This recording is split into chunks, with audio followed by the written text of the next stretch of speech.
I'm glad you're here today. If you're a Kairos planner, we're going to be excited about what you're doing. If you're not a Kairos planner, if you're part of another network, we're excited to have you here with us. We're going to be talking about how to get to know your community today. We're talking about community mapping. You may think that you know your community, but once you get into mapping it, it's going to be a whole different process. So hang on today. We're glad you're with us. Have you ever really gone outside, taken a close look at your town or your community to see what's really there? What kind of houses do people live in?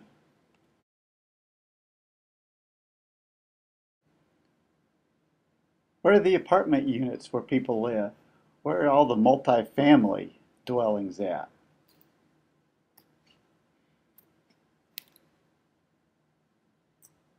Where do the poor people live? People that aren't the middle class. Where do people go to school? Where do the kids have their schools at? Where do parents gather together? Where do people shop? Where do they go and spend their time when they're looking for the needs of life? What do adults do when they need education? Where do they go to school to get improvement in their lives? What's the economy like? How many stores are empty? How many stores are full? Does it seem like it's busy and things are going well? Where do people go when they're sick? Where are the monuments and the special places in your town? Where do people go when they have law issues to work on, or when the law is working on them? Where are the churches in your town? What are they doing for their community? How are they serving the different kinds of people that you see in your community? What are the issues? Where do people go for recreation or enjoyment? These are the kind of questions that you want to ask about your community, a community in which you're going to plant this church God has asked you to plant. Let's look at some of the details about creating your community map. As we do, we'll answer the question about why go to the trouble of creating a community map. If you're planting in a community in which you already live, you know some parts of your community, but there are other parts, other layers, other social arenas that you may only be minimally aware of, or that may even have escaped your knowledge. For example, if you're a typical middle-class family, chances are you know little about life among hourly wage apartment dwellers that may live just blocks away from your neighborhood. Or across the main street, and the average annual income of people rises by 50%. As you do your map, you'll encounter your community at the ground level. If you're moving into a new community, you probably know it only at the car level. You've driven through and around it, so what you know is what you can see from your car. A community looks very different when viewed from public transportation or from foot. One of your jobs as a church planter is to become an expert on your community. You'll do that best if you learn about your community from every angle you can take. So whether you have lived in your community a long time or you are new to your community, there's a lot of your community that will be new for you to explore. You'll also meet people. No matter how well you prowl around your community, you are only able to see it from one perspective, yours. How do other people see this community? As you do your mapping, ride around in the city buses or other public transportation. What kind of people use public transportation? Why? What do they see and experience from their view? You might also ask to do ride-alongs with the police department. Police have a very different view of your community than you do. Other people who have deep, rich views of community are realtors and elementary school principals. Be a learner and let people like these enrich your understanding of how your community lives, works, and feels.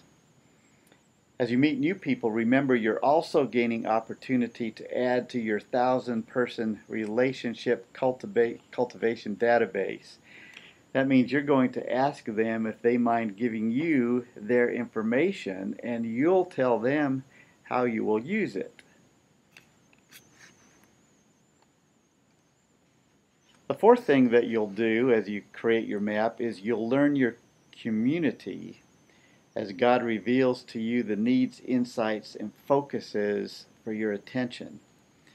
On the Kairos resource page under Transforming Community, download the Prayer Walking Guide and the Prayer Walking Observation Report.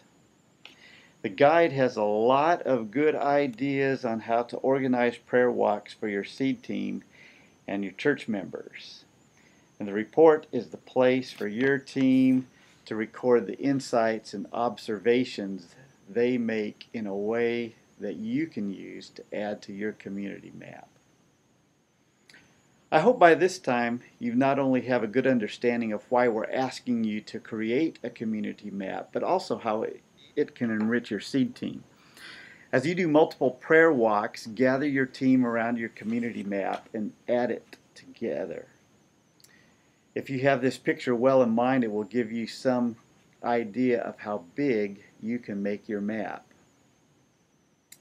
Now go to the Kairos website and click on the resources page, then look for the Incarnational Relationships page and download these 4 documents: Community Research Mapping, Conducting Community Research History, Listening Notes for Missionary Skills, and the NAM Demographics Guide. The community research paper gives you the basic instructions for creating your community map.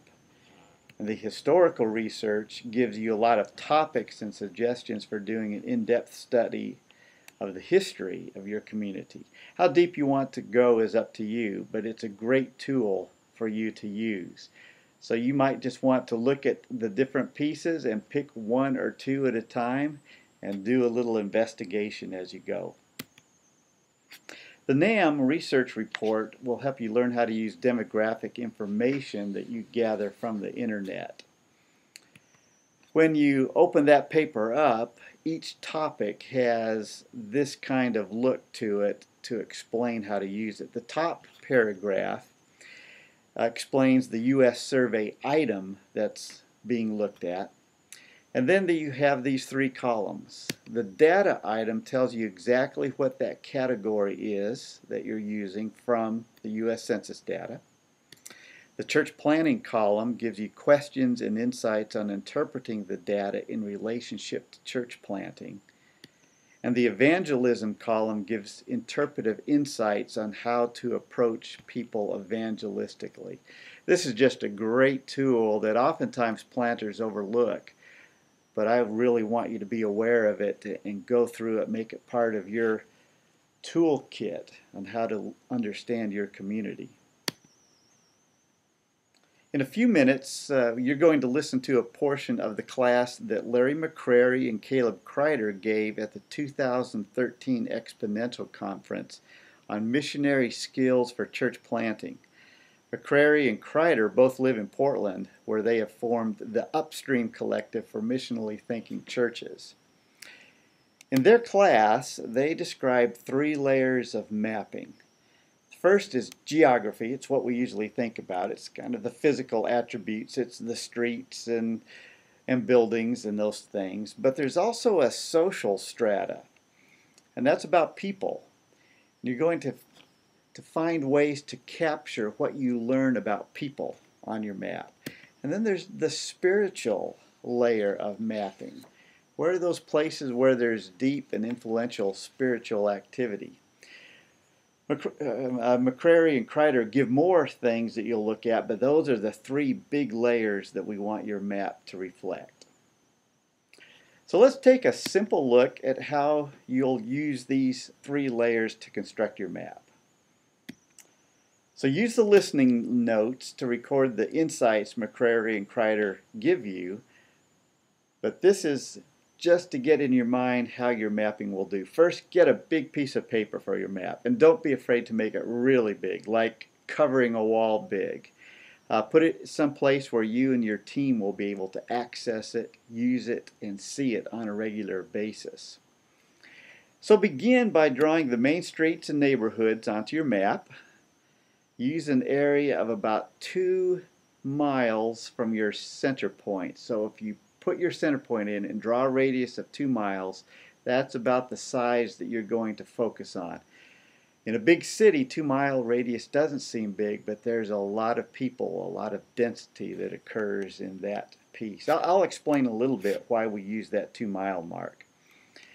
So then you're going to add some of the features to your map. So first, look for the commercial zones, those places where people shop and do business. Put them in. I've just used kind of a cloud formation here to identify commercial zones. Then look at those public places, parks, recreation areas, libraries, schools, those sorts of public arena areas that are dotted across your community. And third, where are the government buildings and institutions, the police stations, the firehouses, the government offices, those types of places. Fourth, we want you to begin to develop the income zones, and both high and low. And you'll have to determine what's high and what's low for your community. But on this map, that green area, it is absolutely different from everything around it. The houses jump up about 3 times in cost. That's obviously a high income area. But we want you to look also at the lower income areas, those places where there's public housing or public assistance, apartment units, trailer parks, lower housing areas. And so find those. And here you notice on this map how we have a high income area and a lower income area just literally across the street from each other. And then we want you to get to that spiritual zone. Where are the places of light, of spiritual significance in your community? Where do God and good exist and are displayed together? And these may be churches, obviously, but they may also be places where social services are housed. They may be businesses that are serving people's needs. Maybe houses where just simply good people who do good things live. So places of light are those places that you can partner with for the benefit of your community. And then there are also those places of darkness, those places where maybe they're drug houses, maybe they're places where homeless gather and live. Maybe they're businesses that cater to the dark nature of humanity. Where do the psychics live, the tarot cards readers, the New Age gathering places and such? And how do these places influence your community and hold people captive? So here, just in this simple map, you have the basic geographical outline. You have some of the social layer and some of the spiritual layer, but your map will grow richer and richer the more that you use it. Just remember, these places of spiritual activity, particularly those dark places where God is excluded or knowledge of Him is twisted into deceit, these are places that take people captive by philosophy and empty deceit according to human tradition, according to the elemental spirits of the world, and not according to Christ. Before you get to the missional skills class, let's take a look at why I say that your map should cover an area of about 2 miles radius around your center point. Kairos started in the Portland metro area. An upstream collective says this about Portland. Portland is in many ways a social experiment. It's in that city, in that it is a city not only on the move, but its magnetic pole is drawing people all over the continent here. I love how they say it. It said Portland's a perfect city to study church planting in. So let's take a little bit about what Kairos has learned about Portland that's useful for anywhere. So in North Portland, which is a very definite area of the whole Portland metro, there are 80 churches in that Portland area. Even as one of the most unchurched cities in America, there are still lots of churches in Portland. The Mosaic Church is in the south part of this more North Portland area, and they're developing a North Portland church site. And so over the last year, they've asked 30 or more of their people to move into North Portland, and they've begun several missional communities in these homes. Now, an important question at this point is, where should these 30 people live in North Portland? Where should these missional communities locate for the best impact and effect at gathering new people? You'll run into this question as you and your seed team move into a community. And here's a point to pay attention to. Don't immediately buy a house when you first move into the community. Give yourself some time and leeway to learn your community and let God guide you to the best part of your community for you to live in. So here's how the Mallory Church looked. Mallory Church is a black church of Christ in North Portland. The church building is at the 0 point here, and it has 3 rings around it. It has the 2.5-mile radius ring. It has the 5-mile ring, and it has the 10-mile ring. Notice how many of their members live within that 2.5-mile ring. The Mallory Church is a community-based church. And most community-based churches, we find, draw about 80% of their people from within that 2.5-mile radius around their central point. When people are becoming believers, they don't have a reason to travel far to go to church. I mean, faith is new to them. They see lots of churches, and any one may be as good as any other church. But what they do need is they need people near them who will help them travel that journey of faith to Jesus Christ. Now, they need to feel they're a part of a community of believers that inhabit the same spheres of life that they inhabit. And so living close to people as they become Christians is a very important aspect. So when you and your seed team move into your plant community, where you live is important. At first, your house and the cluster of homes of your seed team will create the center point of your network. But later, as you launch your Sunday worship experiences, the place you meet will form a new center of influence. And this is just the way the incarnational ministry takes root. Here's some ways that you can use your map, and they're just a few of the ways. 1, use your map for prayer. It will give you and your team focus points for specific prayers. It'll be a constant prayer reminder for you as you're beginning to meet people and see where they live. And that leads us to the second point. Track your contacts on your map. Where did you meet them? Where do they live and work? Where do you meet people who respond positively to you? And where do you meet people where they don't respond positively? You may find that it's actually not the person, but it's the place where you're meeting them that may have as much determination on their positive or negative influence or responsiveness to you. And that's just a really important place to know. Engage your seed team in learning about your community through prayer walks. Add the people that they're meeting and praying for. And one creative way to do this is to put photos of the people that you're meeting on the map, so when you see your map, you're actually seeing the people that it represents. What an amazing thing that you'll have if you end up with this big map of your community, and around it you see the faces and the places of the people that are becoming part of your new faith community. And finally, you'll begin to see the patterns of God's work through you and in your community. You'll begin to see those points of spiritual leverage that you have as a transforming presence of God's kingdom people in your community. And I just can't think of much that's more exciting than that. I believe that as you create your own community map, you are enacting spiritually the words God spoke to Joshua as Joshua entered into the land of Canaan. Every place that the sole of your foot will tread upon, I have given to you, just as I promised Moses. What an amazing promise.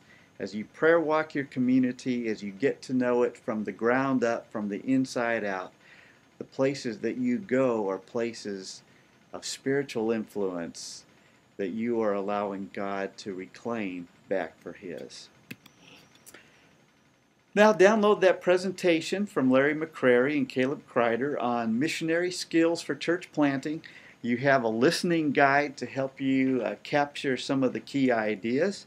You'll find it on the Kairos website at this URL, and go to it.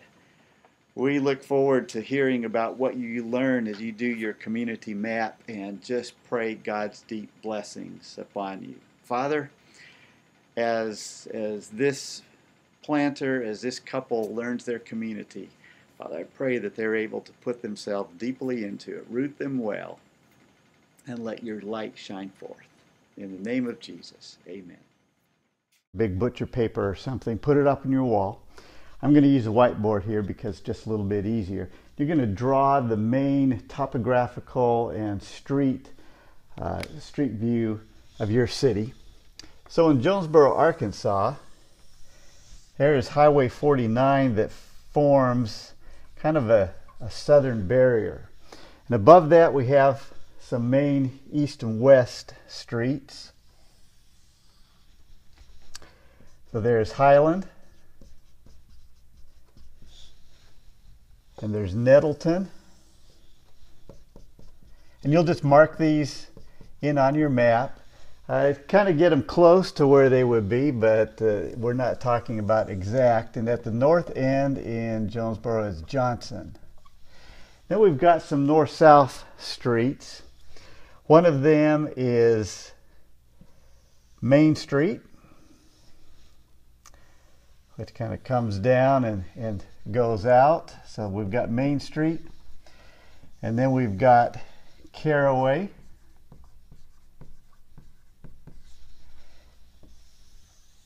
and then we have Red Wolf Boulevard. Now up in this quadrant over here is Arkansas State University. Down here is the mall. We're on a ridge, and there's a road that is called Wood Road that kind of marks the ridge, and the church building for the Southwest Church sits about here. Main Street takes us down to the downtown area, which would be about here. Not quite in size with ASU in the downtown, but that gives you just a kind of an overview of what we're looking at. So now that you have the main pieces of your map, what you're going to do is to focus on that 2.5 mile radius from where you're meeting. And so for the Southwest Church, that 2.5 mile radius is something like this. And why we are looking at that 2.5 mile radius is because our research shows that 85% of your people that come to your new church are going to do so within that 2.5 mile radius. So that focuses you in on what you need to know. And as you do the rest of your mapping, as you do some of your social and demographic works, you're going to begin to fill in this area around where you're meeting so that you can understand where the people live and what kind of people, where do they meet. And this is the basic foundation for your map.